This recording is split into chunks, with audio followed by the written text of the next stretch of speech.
কেউ যদি সূরা ফাতিহা না পড়ে তাহলে তার সালাত হবে না। যে ব্যক্তি সূরা ফাতিহা পড়ে না তার সালাত নাই। ইমামের পিছনে সূরা ফাতিহা পড়া জায়েজ নাই। ইমামের পিছনে সূরা ফাতিহা পড়তে হবে কিনা, আসলে সূরা ফাতিহা পড়লে নামাজ হবে নাকি হবে না, এই বিষয় নিয়ে আজকে আমরা খোলাখুলিভাবে 9 জন উলামা কিরামগণের বক্তব্য শুনবো এবং সেখান থেকে আমরা সিদ্ধান্ত নিব। তো এখন 9 জন উলামা কিরামগণের মধ্যে এক নম্বর রয়েছে শাইখ আব্দুর রাজ্জাক বিন ইউসুফ, 2 নম্বর মুজাফফর বিন মহসিন, 3 নম্বর ডক্টর এনায়েতুল্লাহ আব্বাসী, 4 নম্বর শাইখ আহমদুল্লাহ, 5 নম্বর আল্লামা মামুনুল হক, 6 নম্বর মুফতি আমির হামজা, 7 নম্বর আবু বকর বিন জাকারিয়া, 8 নম্বর কাজী ইব্রাহিম, 9 নম্বর ডক্টর মিজানুর রহমান আজহারি। তো এই 9 জনের বক্তব্য আমরা শুনবো ইনশাআল্লাহ তাআলা। তো এই 9 জনের সঙ্গে আপনাদের সঙ্গে আমি রয়েছি আমিনুল ইসলাম। তো চলুন এখন আমরা এদের বক্তব্যগুলো শুনি।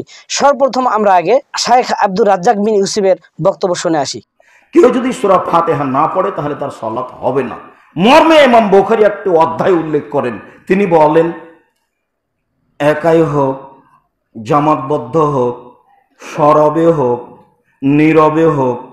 আবু হুরায়রা রাদিয়াল্লাহু তাআলা আনহু বলেন, রাসূল সাল্লাল্লাহু আলাইহি ওয়াসাল্লাম বলেছেন, লা মান সাল্লা সালাতান লাম ইয়াকরা ফিহা বিউমিল কুরআন। কেউ যদি সূরা ফাতিহা না পড়ে, সালাত আদায় করলো কিন্তু সূরা ফাতিহা পড়লো না, ফাইয়া খেদাজুন ফাইয়া খেদাজুন ফাইয়া খেদাজুন গায়রু তামামিন। তা অসম্পূর্ণ, তা অসম্পূর্ণ, তা অসম্পূর্ণ, তা পূর্ণ নয়, তা পূর্ণ নয়, তা পূর্ণ নয়। কেউ যদি সালাত আদায় করে সূরা ফাতিহা না পড়ে তাহলে তা অসম্পূর্ণ, অসম্পূর্ণ, অসম্পূর্ণ, তা পূর্ণ নয়। এই পর্যন্ত বলতেই সাহাবীগণ বলছেন যে কিলা আবু হুরায়রা, ও আবু হুরায়রা শোনো, না না কোন ওয়ারাল ইমামে, আমরা যে ইমামের পিছনে থাকি তা আমরাও কি পড়বো? আমরা যে ইমামের পিছনে থাকি।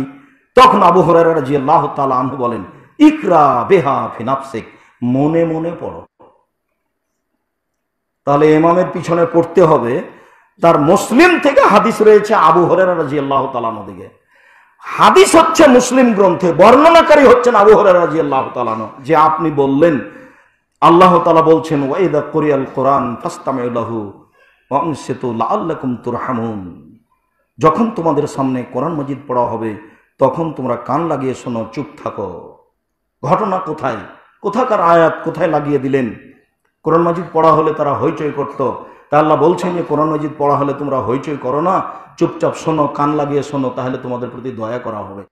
এবার আমরা মুজাফফর বিন মহসিনের বক্তব্য শুনে আসি। সালাতে ইমামের পিছনে সূরা ফাতিহা পড়তে হবে না হবে না? সূরা ফাতিহা পড়তে হবে।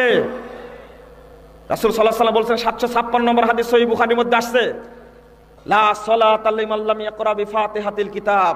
যে ব্যক্তি সূরা ফাতিহা পড়ে না তার সালাত নাই, তার সালাত নাই। লা সালাতা, নাই তার সালাত। আল্লাহর নবী সাল্লাল্লাহু আলাইহি ওয়াসাল্লাম বললেন এই হাদিসের বিপক্ষে হাদিস তৈরি করা হলো টাটকা জাল হাদিস।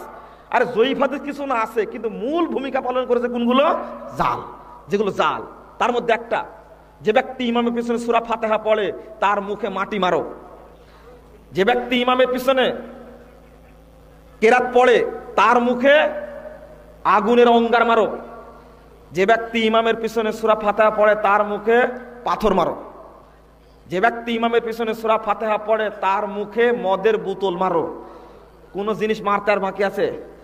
আপনারা বলেন তো, এই ইমামের পিছনে সূরা ফাতিহা পড়ার এই সুন্নাতকে বাতিল করে দেওয়া হয়েছে এই হাদিসগুলোর কারণে না?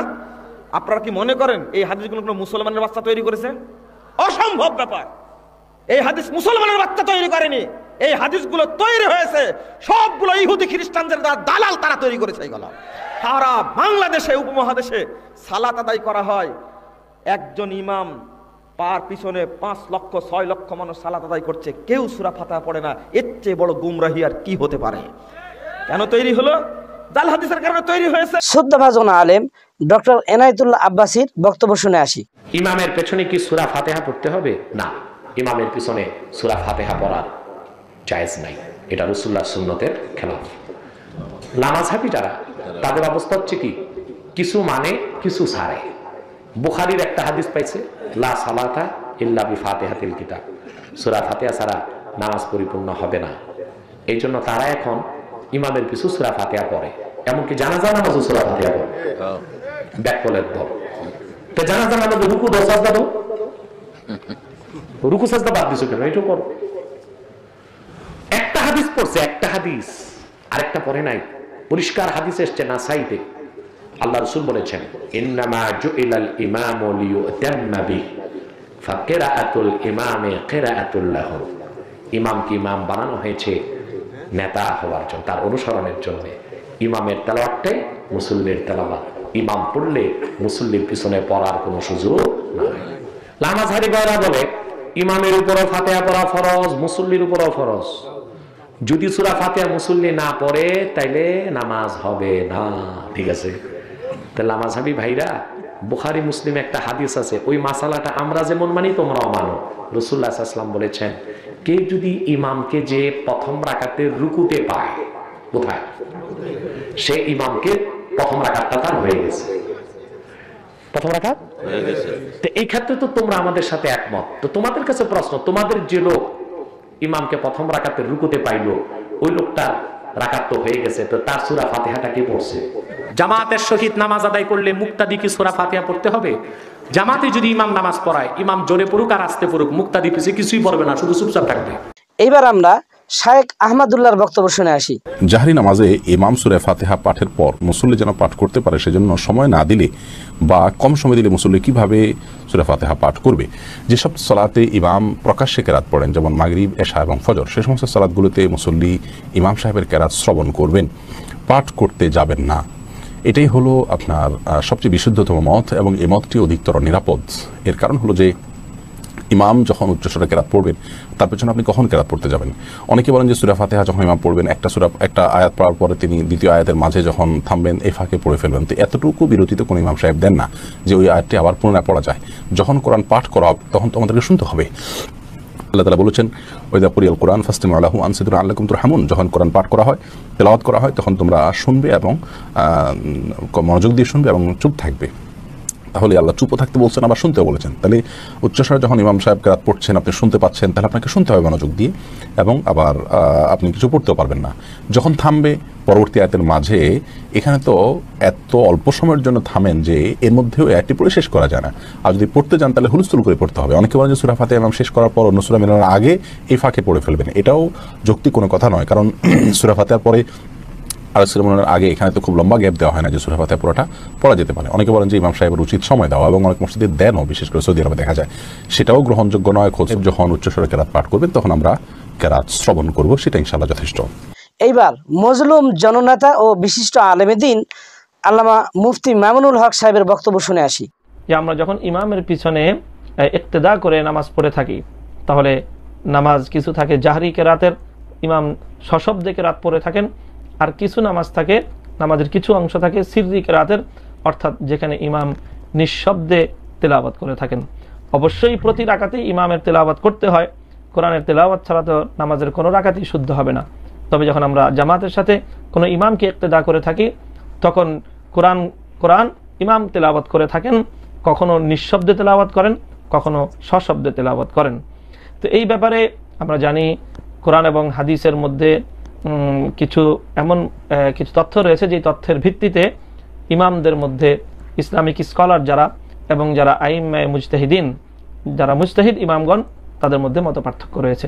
আমরা সচরাচর যেই ইমাম এবং পৃথিবীতে সবচেয়ে শক্তিশালী যেই মাযহাবের আমরা অনুসরণ করে থাকি, যেই ইমামের অনুসরণ করে থাকি, যেই ইমামের ভাষ্যের আলোকে, ব্যাখ্যার আলোকে আমরা কোরআন এবং সুন্নাহর অনুসরণ করে থাকি, সেটি হলো ফিকহে হানাফি। ফিকহে হানাফির আলোকে ইমাম যার রয়েছে, অর্থাৎ যে কারো পিছনে ইক্তেদা করছে, তার নিজস্ব কোনো কেরাত পড়ার অবকাশ নেই। আল্লাহ পাক রব্বুল আলামিন কোরআনে পাকের মধ্যে বলেছেন, ওয়াইদা কুরিআল কুরআনু ফাসতামিউ লাহু ওয়া আনসিতু। যখন কোরআন তেলাওয়াত করা হয় তখন তোমাদের দুটি দায়িত্ব। এক নম্বর দায়িত্ব হলো সেটি মনোযোগ সহকারে শ্রবণ করা, দ্বিতীয় দায়িত্ব হলো নিশ্চুপ এবং নীরব থাকা। সুতরাং আমরা যখন নিশ্চিতভাবে জানতে পারলাম যে আমি যখন ইমামের ইক্তেদা করছি, তখন ইমাম তেলাওয়াত করছে, তখন আমার দায়িত্ব আর কর্তব্য হয়ে দাঁড়ায় দুটি। একটি হলো যদি ইমামের তেলাওয়াত শোনা যায় তাহলে মনোযোগ সহকারে শোনা এবং নীরব থাকা, আর যদি ইমামের তেলাওয়াত নাও শোনা যায়, তখন মনোযোগ সহকারে শুনতে না পারলেও তখন আমার দায়িত্ব হলো নীরব থাকা, এটি আল্লাহর কোরআনের নির্দেশ। এইবার আমরা মজলুমা আলেমদ্দিন মুফতি আমির হামদার বক্তব্য শুনে আসি। ফাতিহা সূরা পড়তে হবে কিনা নামাজে? জি, নামাজে সূরা ফাতিহা পড়তে হবে। ইমামের পেছনে দুইটা মত আছে আর দুইটাই সহিহ হাদিস। কেউ যদি পড়তে চান পড়তে পারেন, কেউ যদি না পড়তে চান ইমামের কিরাত, মুসল্লির কিরাত, অসুবিধা নেই। আমি ইমাম আবু হানিফা রহমতুল্লাহ আলাইহির মত অনুযায়ী চলি, সুতরাং আমার ইমামের কথা অনুযায়ী সূরা পড়া লাগবে না। সূরা ফাতিহা ইমামের কিরাতই মুসল্লির কিরাত, সেই হিসাবে আমরা পড়ি না। অন্যান্য ভাই যারা পড়তে চান পড়তে পারেন, আমি নিষেধ করি না, নমতের উপর আমি শ্রদ্ধাশীল। এবার আমরা শায়েখ আবু বকর বিন জাকারিয়ার বক্তব্য শুনে আসি। যে নামাজে ইমাম সাহেব জোরে কেরাত পড়ে তখনও কি আমাদের সূরা ফাতিহা পড়তে হবে মনে মনে? এখানে তিনটি মত আছে। একটি হচ্ছে ইমাম আবু হানিফা রাহমাতুল্লাহর মত, তিনি বলছেন যে সেটা পড়তে হবে না পড়ার পক্ষে তিনি বলেন। তার কাছে ব্যাপারে তিনি দলিল নিয়েছেন, মান কানা লাহু ইমামুন ফাকিরাতুল ইমামি কিরাতুল্লাহ, যার ইমাম আছে তার ইমামের কিরাত তার কিরাত। এই হাদিসটি অনেকে দুর্বল বলেছেন, কেউ কেউ হাসান বলেছেন, কিন্তু হাদিসটি আসলে দুর্বল হওয়ার বেশি উপযুক্ত। তারপরে দ্বিতীয় মত হচ্ছে এখানে যে প্রত্যেক সালাতে প্রত্যেক রাকাতেই পড়তেই হবে, সূরা ফাতিহা ছাড়া সালাত হয় না। 3 নম্বর মতটি হচ্ছে যে সূরা ফাতিহা যেখানে ইমাম সাহেব জোর শব্দ করে পড়ে সেখানে সূরা ফাতিহা শুনতে হবে, আর যেটা শোনা যায়, আর যেটা শোনা যায় না সেখানে পড়তে হবে। দুইটার একটা মত থাকতে হবে। এটা হচ্ছে ইমাম আবু ইউসুফ এবং ইমাম মুহাম্মাদের মত, এবং এই মতটি অত্যন্ত শক্তিশালী। এবার আমরা বিজ্ঞ একজন আলেম কাজী ইব্রাহিমের বক্তব্য শুনে আসি। ইমামের পিছনে সূরা ফাতিহা পড়তে হবে কি? জোহর আসরে অবশ্যই পড়বেন। ইমাম যখন নীরব কেরাত করেন তখন পড়বেন অবশ্যই। আর ইমাম যখন সরব কেরাত করেন তখন পড়তে হবে কিনা, 3টা অভিমত আছে, 3টা ইজতিহাদ গবেষণা আছে মুসলিম জাহানে, দলিল ভিত্তিক তিনটাই। একদল বলেছেন না এই সময় পড়তে হবে না, আরেক দল বলেছেন পড়া অবশ্যই অব্লিগেটরি, পড়তে হবে নাহলে সালাত বাতিল হয়ে যাবে। আরেক দল বলেছেন পড়া মুস্তাহাব, পড়া উত্তম, না পড়লে সালাত বাতিল হবে না। তো সর্বশেষ এইবার আমরা বাংলাদেশের এই মুহূর্তে আলোড়ন সৃষ্টিকারী ডক্টর মিজানুর রহমান আজহারীর বক্তব্য শুনে আসি। ইমাম সাহেব যখন আওয়াজ করে কিছু পড়বে তখন আপনি মনোযোগ দিয়ে শুনবেন। যেমন ফজরের সালাতে, মাগরিবের সালাতে এবং এশার সালাতে ইমাম কিন্তু জাহারি কেরাত পড়ে, তখন আপনি মনোযোগ দিয়ে শুনবেন। কারণ কোরআন যখন তেলাওয়াত হয় তখন শোনা আবশ্যক এবং তখন রহমত নাজিল হয়। ইদা কুরি আল কুরআনু ফাসতামিউ লাহু ওয়া আনসিতু লাআল্লাকুম তুরহামুন, যখন কোরআন শুনবে মনোযোগ দিয়ে শোনো, রহমত নাজিল হবে। কিন্তু ইমাম যখন চুপচাপ সিররি কেরাতে, যেমন জোহরের 4 রাকাত সালাত এবং আসরের 4 রাকাত সালাতে কিন্তু ইমাম আওয়াজ করে কিছু পড়েন না, সেক্ষেত্রে আপনি ইমামের পেছনে সবকিছু পড়তে পারবেন, সূরাতুল ফাতিহার সাথে অন্য সূরা মিলাতে পারবেন, এটা সবচেয়ে স্ট্রং অপিনিয়ন। পাশাপাশি মাগরিবের শেষের রাকাতে ইমাম সাহেব আওয়াজ করে কিছু পড়েন না এবং এশার সালাতের শেষের 2 রাকাতেও কিন্তু ইমাম সাহেব আওয়াজ করে কিছু পড়েন না, সেক্ষেত্রে আপনি সূরাতুল ফাতিহাগুলো পড়তে পারবেন। এই মর্মেই হাদিসে এসেছে এবং এটাই আমরা রিকমেন্ড করে থাকি। তো সুপ্রিয় দর্শক শ্রোতা, আমরা সকলের বক্তব্য শুনলাম এবং এই মর্মে আমরা বুঝলাম যে মুজাফফর বিন মহসিন এবং শায়েখ আব্দুর রাজাক বিন ইউসুফ, ইনারা দুইজন বলছে সূরা ফাতিহা না বললে নামাজই হবে না, এবং এগুলো যারা বলতেছে যে সূরা ফাতিহা পড়তে হবে না সব জাল এবং জয়ীফ। তো এদের মুখ দিয়ে একটি মাত্র কথা, সেটা হচ্ছে জাল আর জয়ীফ। এগুলো শিরক, এগুলো যেন এদের মুখের একটা নিত্য বেসিক্যালি ভাষা হয়ে গিয়েছে। তো দেখুন, আল্লাহ তাআলার যে সমস্ত আমরা ওলামায়ে কিরামগণের বক্তব্য শুনে আসলাম, এখান থেকে আমরা সিদ্ধান্তে উপনীত হইলাম যে আসলেই ইমামের পিছনে কেরাত পড়ার প্রয়োজন নেই। এই বিষয়ে আল্লাহ তাআলার বাণী পবিত্র কোরআনুল কারীমের সূরা আল আরাফ এর 204 নম্বর আয়াত, আল্লাহ তাআলা বলেন ওয়াইজা কুরিয়াল কুরআনু ফাসতামিউ লাহু ওয়া আনসিতু লাআল্লাকুম তুরহামুন। যখন তোমাদের সামনে কোরআনুল কারীম তেলাওয়াত হয়, কোরআন যেখানে পাঠ হয় সেখানে তোমরা চুপ করে শ্রবণ করো যাতে করে তোমরা রহমত প্রাপ্ত হও। তো এই আয়াত দ্বারাই আমরা এটা বুঝতে পারলাম এবং বিভিন্ন ওলামায়ে কিরামগণ, বিশেষ করে শায়েখে ওলামায়ে আহনাফ যিনারা আছেন, তিনারা এই মতবাদ দিয়েছেন যে ইমামের পিছনে কোনো মুক্তাদি, কোনো ব্যক্তি, তিনারা কোনো সূরা তো দূরের কথা, কোনো কোরআনুল কারীমের কোনো আয়াতও তিনারা পড়তে পারবেন না, শ্রবণ করে চুপ করে শুনবেন এখান থেকে। এছাড়াও আরেকটা হাদিস রয়েছে, যেমন আন জাবের রাদিয়াল্লাহু তাআলা আনহু قال قال রাসূলুল্লাহ সাল্লাল্লাহু আলাইহি ওয়াসাল্লাম মান কানা লাহু ইমামুন ফাকিরাতুন ইমামুন লাহু কিরাতুন। আল্লাহ রাসূল সাল্লাল্লাহু আলাইহি ওয়াসাল্লাম বলেছেন, যদি তোমরা কেউ মুক্তাদি হও তাহলে ইমামই তার কিরাতে যথেষ্ট, এটা পড়তে হবে না। এছাড়াও আমি আপনাদেরকে কিছু হাদিসের নাম্বার দিয়ে এখানে উদ্ধৃতি দিচ্ছি। এই হাদিসগুলোতে রয়েছে যে ইমামের পিছনে কেরাত পড়া লাগবে না। যেমন মুয়াত্তা মালিক এর 124 নাম্বার হাদিস, এরপরে মুসনাদে আহমদ 14643 নম্বর হাদিস, এরপরে ইবনে মাজাহ 850 নম্বর হাদিস। এরপরে তাহাবি শরীফ এর 1294 নম্বর হাদিস। এরপরে মুসনাদে হাবিবে হানাফি এর 25 নম্বর হাদিস। ইবনে সাইবা এর 3779 নম্বর হাদিস। বাইহাকি সুনানুল কুবরা 1897 নম্বর হাদিস। এরপরে সুনানুল আসার এর 3764 নম্বর হাদিস। মুসান্নিফ আব্দুর রাজ্জাক এর 2997, তিনি বলছেন পড়তে হবে না। তো সুপ্রিয় দর্শক শ্রোতা, এতগুলো হাদিসের এই নাম্বারগুলো আমি দিলাম। সব হাদিসগুলোতে উলামায়ে আহনাফ তিনারা বলেছেন যে ইমামের পিছনে কোনো প্রকার কেরাত পড়ার প্রয়োজন নেই এবং মুক্তাদি পড়তে পারবে না। এই বিষয়ে আমরা সর্বপ্রথম যে দুইজন শায়েখ শুনছিলাম, তাদের পরে যে আমরা ডক্টর এনায়েতুল্লাহ আব্বাসীর মুখ থেকে শুনলাম, আমরা আজকে সিদ্ধান্ত এটাই উপনীত হইলাম যে আমরা ইমামের পিছনে কোনো কেরাত পড়ব না। এতদিন পর্যন্ত আমরা পড়ি নাই, এটা খুব মীমাংসিত বিষয় যে ইমামের পিছনে কেরাত পড়তে হবে না। আজকে নতুন করে যারা এই জালের একটা ঝুড়ি নিয়ে নেমেছে যে এইটা জাল ওইটা জাল, এদের কথা আমরা শুনবো না। কেননা এদের এটা ভাষা, এটা ল্যাঙ্গুয়েজ হয়ে গেছে যে এই হাদিস জাল ওই হাদিস জাল। এই মীমাংসিত বিষয় নতুন করে ইসলামের মধ্যে ফিতনা সৃষ্টি করা, নতুন করে এই যে ঢুকিয়ে দেওয়া, ফিতনা ঢুকিয়ে দেওয়া, এগুলোর অধিকার আপনাকে কেউ দেয় নাই। কাজেই তামাম পৃথিবীতে সবচাইতে বেশি যেটা আজকে মাযহাব মানা হচ্ছে সেটা হানাফি মাযহাব। এই হানাফি মাযহাবের মতে আমরা ইমাম পিছনে কেরাত পড়ব না, আমরা সুন্দরভাবে শ্রবণ করব। আল্লাহ পাক আমাদেরকে সেই অনুযায়ী আমল করার তৌফিক দান করুন, আমিন। সকলে ভালো থাকবেন। আসসালামু আলাইকুম ওয়া রাহমাতুল্লাহি ওয়া বারাকাতুহু।